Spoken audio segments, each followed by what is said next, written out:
এই সিজনের শুরু থেকেই প্রিমিয়ার লিগের একটা বড় আলোচনা ছিল হচ্ছে মোহাম্মদ সালাহর সো কল্ড অফ ফর্ম। এই সো কল্ড অফ ফর্ম নিয়ে স্লটের সঙ্গে তার টানা পড়েন, একটা পর্যায়ে তাকে 11 থেকে বসা দেওয়া, স্টার্টিং 11 থেকে, এবং চ্যাম্পিয়ন্স লিগের ম্যাচে তো স্কোয়াডেই না নেওয়া, ট্রাভেলেই সঙ্গে না নেওয়া। সেই সঙ্গে মোহাম্মদ সালাহর বিস্ফোরক ইন্টারভিউ, স্লটের প্রেস কনফারেন্সে এসে তাকে আক্রমণ করে কথা বলা, সব মিলে পরিস্থিতি একদম ঘোলাটে হয়ে গেছিল। অবশ্য স্লট এবং সালার একটা মিটিং হয়েছে। মিটিংয়ের পরে মনে হয়েছিল সব ঠিকঠাক হয়ে গেছে, কিন্তু সর্বশেষ ব্রাইটনের বিপক্ষে ম্যাচের পর সালা যেভাবে অ্যানফিল্ড থেকে বিদায় নিচ্ছেন, উনি আফকন কাপ খেলার জন্য, মিশরের হয়ে আফকন কাপ খেলার জন্য লম্বা ছুটিতে যাচ্ছেন, যাওয়ার আগে যেভাবে বিদায় নিচ্ছেন তাতে অনেকে বলতেছে সালা আর এনফিল্ডে ফিরবে না। এখন আসলে প্রবলেমটা কোথায়? এটা কি স্লট আর সালার ইগোর প্রবলেম, নাকি সত্যি সত্যি সালার পারফরমেন্স ডাউন হয়ে গেছে, নাকি এখানে কর্পোরেট পুঁজি ভার্সেস স্টারদের সম্মান দেওয়া, এই যে ব্যাপারটা লড়াই, এইটা ঘটছে? আমরা একটু আজকে দেখি যে এই যে মিশরের সম্রাট, এই যে ফারাও মোহাম্মদ সালাহ, লিভারপুলকে কার্যত তো দীর্ঘকাল ধরে একা টানলো, এতগুলো ট্রফি এনে দিল, এত রেকর্ডের পর রেকর্ড করলো, সম্ভবত আফ্রিকান অঞ্চলের সবচেয়ে বড় প্রিমিয়ার লিগ তারকা। সম্ভবত আমি মোটামুটি নিশ্চিত করে বলতে পারি যে আফ্রিকান অঞ্চলের সবচেয়ে বড় প্রিমিয়ার লিগ তারকা। সেই লোকটার সঙ্গে আজকে যা করা হচ্ছে সেগুলো কি সব ঠিক আছে? সেই আলোচনাটা একটু করি। দেখেন, সালাহ যখন রোমা থেকে লিভারপুলে আসলেন, তখন কিন্তু আসলে খুব কম লোকে কল্পনা করছিল যে আসলে এই লোকটা প্রিমিয়ার লিগের মতো একটা কঠিন জায়গায় এসে লিভারপুলের হয়ে বিশ্বজয় করবে। আক্ষরিক অর্থেই সালাহ বিশ্বজয় করছে, সব অর্থেই। ধরেন, বিভিন্ন ধরনের প্রিমিয়ার লিগের রেকর্ড সে ভেঙে দিছে, যেটা আসলে কল্পনাতীত ছিল। দ্রুততম 100 গোল, লিভারপুলের তো রেকর্ড বোধহয় আর কিছু অবশিষ্ট নাই যেটা সালাহ ভাঙে নাই। সিজনের পর সিজন লিভারপুলের সর্বোচ্চ গোলদাতা, সঙ্গে দুর্দান্ত অ্যাসিস্ট। গত সিজনটাও আপনি যদি দেখেন, স্লট গত সিজনে যে ট্রফিগুলো জিতছে, এটার পিছনেও সালার কি অসাধারণ অবদান। এবং সেটা তো আসলে একটা শিখরে পৌঁছালো ক্লপের সময়। ক্লপকে আসলে বলা হয় যে সত্যিকারের ম্যানেজার। এত বড় পণ্ডিত মানুষ, কিন্তু পাণ্ডিত্যও ফলান না, বসিংও করেন না। ফলে সেই জায়গাটায় সালা ঠিক যেরকম চান সেভাবেই তাকে ইউজ করা হচ্ছিল, ক্লপ সেভাবে ইউজ করতেছিলেন। গত সিজনে স্লট আসার পরে যদিও তার খেলার ভঙ্গিতে স্লট একটু পরিবর্তন, সূক্ষ্ম পরিবর্তন গত সিজনেই আনছেন, তারপরেও সালা তার বেস্ট আউটপুট দিয়ে গেছেন। এখন সমস্যাটা হলো যে কি আসলে কারণ, যেটার কারণে সালার ফর্ম, সোকল্ড ফর্ম, এই সিজনে ডাউনফল করলো। প্রথমত হচ্ছে এই যে সালা ফর্মে নাই, এটা একটা মিথ্যা কথা। আমি কোনো টার্ম টার্ম ইউজ করলাম না, বললাম ডাইরেক্ট এটা একটা মিথ্যা কথা। কেমন মিথ্যা কথা? আপনি বলবেন সালা তো আসলেই গোল করতে পারতেছেন না। এখন পর্যন্ত এই মৌসুমে 20 ম্যাচে মাত্র 5টা গোল। এটা সালার তুলনায় খুব কম না যে লোক 20, 25, 30, 35, 40 এরকম করে গোল করে অভ্যস্ত। সেজন্য লোকের জন্য 20 ম্যাচ পার হয়ে যাওয়ার পরেও 5টা মাত্র গোল, এটা দেখে তো আর্নে স্লট স্বাভাবিকভাবে বলবে যে সালা ইজ ফিনিশড। না, ব্যাপারটা শুধু এইটুকু দেখেন না। এইটুকু দেখলে আসলে ওই ওয়েস্টের মিডিয়া আর ওয়েস্টের এই যে পুঁজি, ওই জায়গায় আটকে যাবেন। সালার খেলাটা দেখেন। আমি খুব মারাত্মক পরিমাণে প্রিমিয়ার লিগ ফলোয়ার তাও না, আর এখন রাত জেগে অত বেশি খেলা দেখতে পারি না, কিন্তু সালাকে নিয়ে কথা বলবো বলে একটু ম্যাচ দেখতেছিলাম, বেশ কিছু ম্যাচ দেখলাম।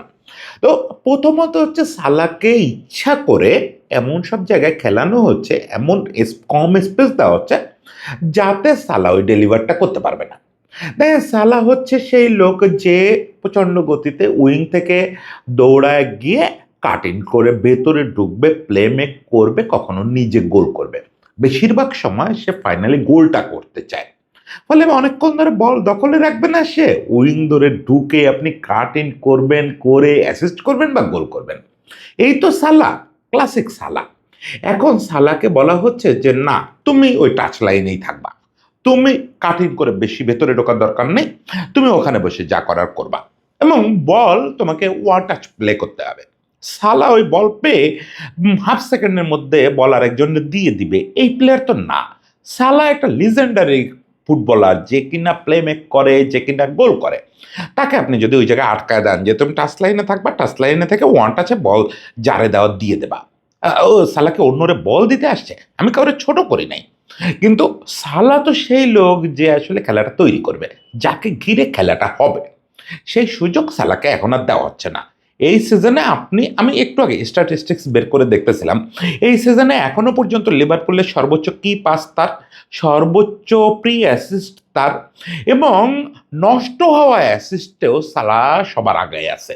মানে সালার অ্যাসিস্ট যেটা থেকে গোল হতে পারতো, সেখানে দেখেন আজকে সালাকে আপনি দায়ী করতেছেন সালার গোল অ্যাসিস্ট কমে গেছে। আপনার যদি স্ট্রাইকাররা ঠিকমতো গোল করতে পারতো, তাহলে তো সালার সামনে আর কিছু না হোক সালার নামের পাশে আরো 10টা অ্যাসিস্ট লেখা থাকতো এই সিজনে। ধরেন কি পাসটা সেইগুলা বা ড্রিবল পাসটা এগুলো আপনি বুঝলেন না, এগুলার বিবেচনায় নিলেন না, যে সে যে জায়গায় খেলতেছে ওই জায়গায় খেলেও আসলে কত সুন্দর খেলতেছে, যে লিমিটেড স্পেস এবং লিমিটেড রোল তাকে দেওয়া হচ্ছে সেই রোলটাও সে কত সুন্দর প্লে করতেছে। আমি অন্তত 5টা ডাটাবেস নিয়ে কাজ করলাম, যেখানে প্রত্যেকটাতে দেখতে পাচ্ছি যে সালা এই মৌসুমেও, এই যে তার জঘন্যতম মৌসুম বলে মনে হচ্ছে না, এই মৌসুমে লিভারপুলের সবচেয়ে ভালো খেলোয়াড়দের একজন। এখন তাহলে প্রবলেমটা কোথায়? প্রথমত কথা হচ্ছে যে কেন সালাকে স্লট এইভাবে টাচ লাইনে ঠেলে দিচ্ছেন, এইভাবে একটা জায়গায় আটকায় রাখতেছেন, যে লোক স্পেস নিয়ে খেলে অভ্যস্ত। সালা তো লিভারপুলের মেসি, সালা অনেক স্পেস নিয়ে খেলে অভ্যস্ত, তাকে কেন ওরকম সীমিত করে দিচ্ছেন, তাকে কেন রোল ফিক্স করে দিচ্ছেন যে তুমি উইং থেকে বেশি কাট ইন করবা না, তোমার বল দ্রুত ছাড়তে হবে, এগুলো কেন করা হচ্ছে? সালার সঙ্গে স্লটের কোনো ব্যক্তিগত শত্রুতা আছে? না, স্লট আসলে এই লিভারপুল মালিকদের এজেন্ট হিসাবে কাজ করতেছেন, তাদের মুখপাত্র হিসাবে এখানে কাজ করতেছেন। দেখেন, লিভারপুলের মালিক হচ্ছে এফএসজি, ফিনওয়ে স্পোর্টস গ্রুপ। এটা আগে অন্য নাম ছিল, এটা মূলত আমেরিকান একটা প্রতিষ্ঠান, আমেরিকা বেস, তাদের মূলত বেসবল টিম আছে, এনএফএল টিম আছে, এখন জার্মানিতেও তাদের নানা রকম বাস্কেটবল টিম আছে। তো এই টিমটার একটা পলিসি আছে, যে পলিসিটা আমেরিকান স্পোর্টসে খুব চালু, আমেরিকান সকার ছাড়া অন্যান্য স্পোর্টসে খুব চালু, সেটা হচ্ছে মানি বল পলিসি বলে এটাকে।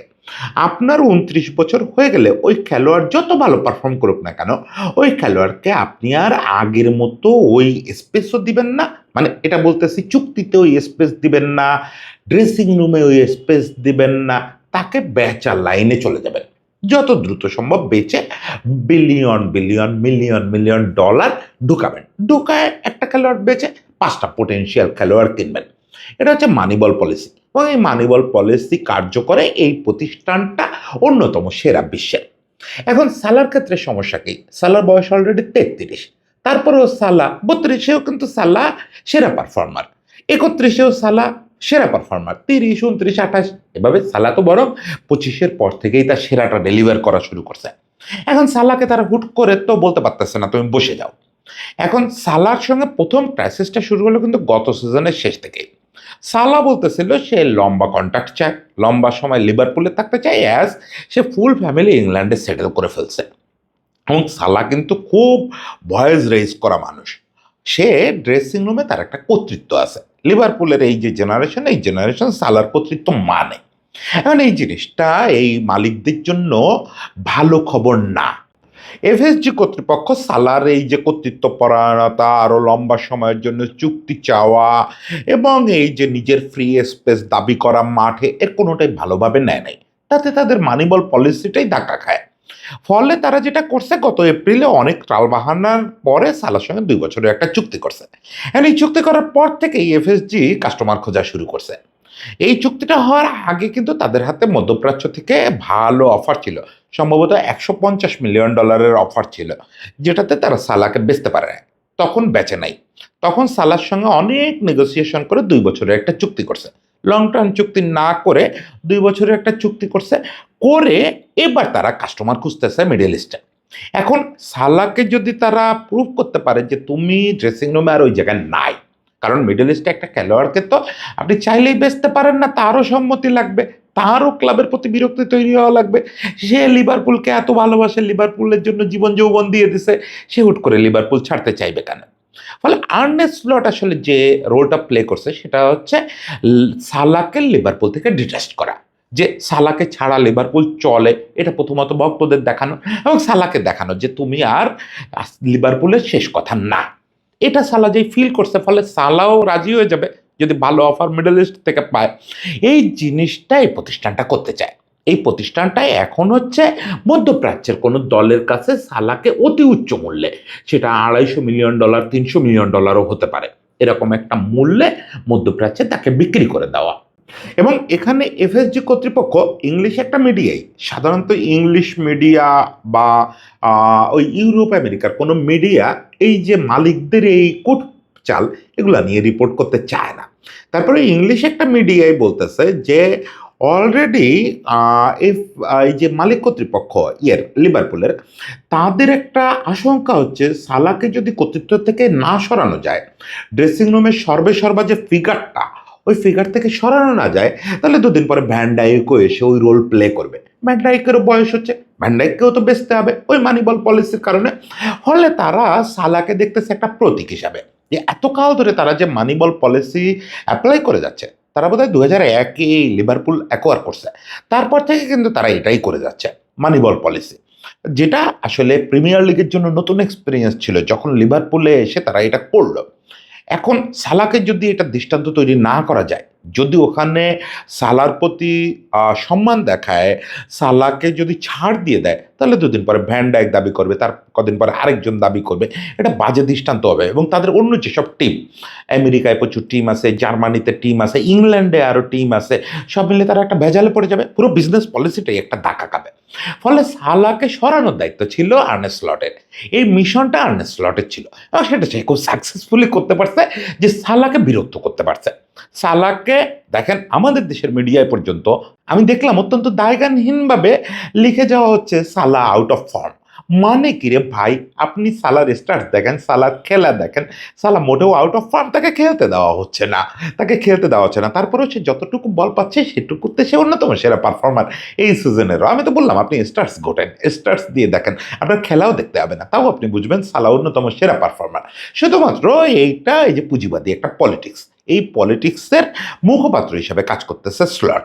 সে তাকে বিরক্তির এমন একটা সীমায় নিতে চায় যে সালা যেন নিজেই, এই যে আজকে আফকন খেলতে চলে গেল, আফকনের যদি ফাইনালে ওঠে তাহলে লম্বা একটা সময় সে মিশরের সঙ্গে থাকবে এবং লম্বা একটা সময় লিভারপুলের হয়ে আর খেলবে না। অনেকেই আশঙ্কা করতেছেন যে এর মধ্যেই অলরেডি ওর প্রতিনিধিদের সঙ্গে এই মাসের মধ্যেই লিভারপুল কর্তৃপক্ষের কয়েক দফা বৈঠক আছে, সেখানেই সম্ভবত সালার পক্ষ থেকে বলে দেওয়া হবে ওকে আমি থাকবো না। তার মানে জানুয়ারি উইন্ডোতেও সালা কিন্তু লিভারপুল ছেড়ে চলে যেতে পারে। এই আশঙ্কাই সবাই করতেছে যে সালা যে সেদিন অ্যানফিল্ড থেকে বিদায় নিছে, ওটা আসলে সে আর ফিরবে না। এই যে গেল মিশরে আর কোনোদিন ফিরবে না, অ্যানফিল্ড চ্যাপ্টার তার শেষ। এই জায়গাটা নেওয়াটাই আসলে স্লটের উদ্দেশ্য ছিল। যদি বা সে আফকন খেলে ফেরেও, তাহলে এই সিজন শেষ হইতে হইতে চুক্তি হয়ে যাবে। সালা তো বিরক্ত, সালারে সর্বোচ্চ বিরক্ত করার যে কাজটা দেখেন, সালার মতো মানুষ সে প্রকাশ্য ইন্টারভিউতে বলতেছে যে আমার স্কেপ গোট করা হচ্ছে, আমাকে কেন বেঞ্চে বসায় রাখা হচ্ছে আমি বুঝতেছি না, আমার সঙ্গে কেউ কথা বলে না, আমাকে কোনো পরিকল্পনা শেয়ার করা হয় না। এটা তো যথেষ্ট সালাকে খেপায়া দেওয়ার জন্য এবং সালাকে বলার জন্য যে থাকতো না আমি গেলাম। ওই ফিলিংটা সালাকে দেওয়া ছিল স্লটের দায়িত্ব, সেই ফিলিংটা সে দিতে পারছে। এবং রিয়েলিটি হচ্ছে এই পুঁজিবাদী যে দুনিয়া, এই দুনিয়ায় স্লটকে আপনি অপরাধী বলতে পারবেন না। স্লটের কাজ কিন্তু এটাই, স্লটের কাজ হচ্ছে মালিকদের স্বার্থ দেখে সঠিক দামে সালাকে বেচতে সহায়তা করা এবং সালাকে বিরক্ত করে টাচ লাইনের বাইরে বের করে দেওয়া, টাচ লাইনে না শুধু টাচ লাইনের বাইরে বের করে দেওয়া। তার জায়গায় দুটো তরুণ খেলোয়াড় দিয়ে লিভারপুল সেট আপ দাঁড় করাবে। সে তো ক্লব না, সে বিশ্বজুড়ে ফুটবল ছড়ায় দিতে আসে নাই, ক্লবের মতো দর্শন ছড়াতে আসে নাই, সে একটা মহিরুহ খেলোয়াড়কে ওই রেসপেক্ট দেখাতে আসে নাই। আর্নে স্লট হচ্ছে সেই লোক, যে লোক আসলে বোঝে যে পুঁজিবাদী মালিকরা কি চায়। ওই জিনিসটা বুঝতো না বলেই তো ক্লবের জীবনে অনেক সমস্যা হচ্ছে, ওই কাছে পাকা দাড়ি নিয়ে এখনো ঘুরে বেড়াতে হচ্ছে। যাই হোক, এই রিয়েলিটি এখন মানতে হবে আস্তে আস্তে, যে আস্তে আস্তে না, এটা লম্বা সময় ধরে চলতেছে, এটা আরো মানে আরো বাজে আকার ধারণ করবে জানেন। আগামী কিছুদিনে এই যে আজকে আমরা যে কষ্টটা পাচ্ছি, সালার সঙ্গে যে কাজটা করতেছে লিভারপুল মালিকরা, গেমগুলো বুঝলে খুব বেদনা লাগে না? এই জিনিসটা দেখবেন দিনকে দিন খুব বাড়তেছে। আমেরিকায় NFL বাস্কেটবলে এই নিষ্ঠুরতা মারাত্মক ছিল, সেই জিনিসটা আস্তে আস্তে সকারে মানে ফুটবলে খুব ছড়াচ্ছে। তো এটা আমাদের জন্য ভালো না, কিন্তু এন্ড অফ দ্য ডে এটাই পৃথিবী, এটাই ফুটবল। যাই হোক, শেষ পর্যন্ত সালার জন্য অনেক শুভকামনা। আমি চাই মিডল ইস্টে না এসে সালা বরং ইউরোপেরই অন্য কোনো লিগ বেছে নেন, বা প্রিমিয়ার লিগে অন্য কোনো দল বেছে নেন। আরেকবার দেখায় দেন যে মিশরের ফারাও মাথা নিচু করতে আসে নাই, যে কোনো দলের হয়ে যে কোনো কিছু করার ক্ষমতা তার আছে। ফারাওয়ের জন্য অনেক শুভেচ্ছা, সবাই ভালো থাকবেন।